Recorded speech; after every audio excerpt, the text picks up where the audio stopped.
Shalom Ouvracha. Qu'est-ce qu'on est content de se retrouver. Je t'abarre chez Molad. Aïe, aïe, aïe, aïe, aïe, je vais vous dire une chose. J'étais en France. Et il y a une femme qui me dit, Rav, chaque fois que j'entends mon mari dans sa chambre en train d'éclater de rire, ou alors quand il sort de la chambre, il a un sourire merveilleux, je sais qu'il a écouté une histoire d'Eliyahu Hanavi. Ah, vous savez quoi? Toda Rabba. On ne doit pas s'enorgueillir de ça. Mais on est content que ça fasse plaisir aux gens. Alors, le papa du Harizal, Rabbi Yitzhak Luria, voilà que il rêve d'Eliyahu Hanavi. Il lui dit, tu sais, tu vas avoir un garçon. On parle de ça depuis plus de 400, 500 ans. Mais tu m'attends à la Brit Mila que je vienne. Bon, Hachem, il y a un petit garçon.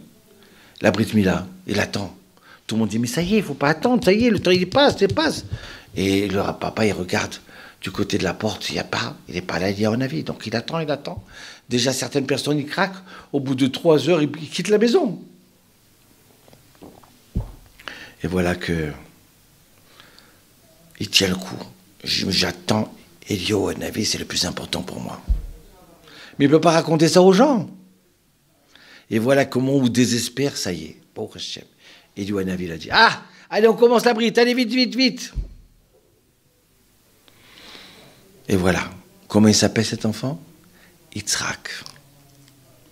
Yitzhak Ashkenazi. C'est pour ça qu'on l'appelle le Hari.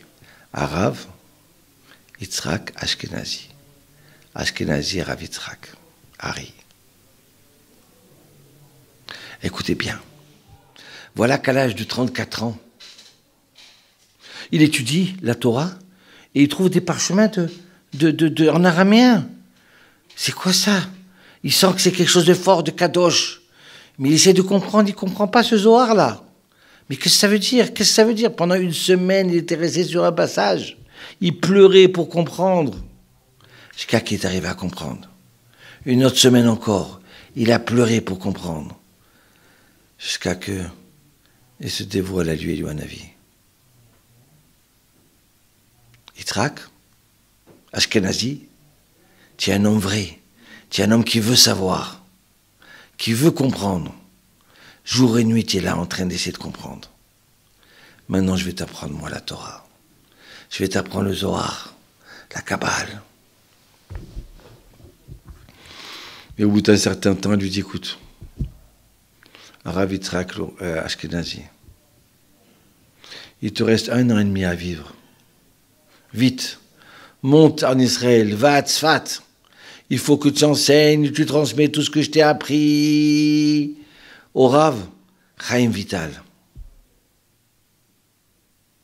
Donc directement, le Harizal, il monte à Tzfat. Et voilà que le Rav Chaim Vital, il se trouve en Syrie. Et Eliyahu Hanavi dit, vite, vite, il n'y a pas le temps. Il faut que tu montes vite à Tzfat pour que tu étudies avec le Rav Yitzhak Luria, Yitzhak Ashkenazi. Ils se rencontrent et pendant 1 an et demi, le Rav Yitzhak Ashkenazi lui enseigne. Ah, et comme il est content, le Rav Chaim Vital. Et il écrit, et il écrit, il écrit. Jusqu'à qu'on arrive le 5 Av, où c'est le jour où le Harizal, il doit quitter ce monde-là. Ça y est, les 1 an et demi sont passés. Il a tout transmis au Rav Chaim Vital. Oui, c'est pour ça que c'est important de lire un peu de Zohar. De lire un petit peu ça, même si on ne comprend pas. D'allumer une bougie le 5 Av. Et Eliyahu Hanavi, il est toujours là pour nous sauver. Hachem, il envoie. Pour ceux qui se fatiguent, il y a marqué à la fin des temps, Et à Kodouchrou, il va envoyer Eliou pour faire revenir les cœurs des parents envers les enfants. Le cœur des enfants envers les parents.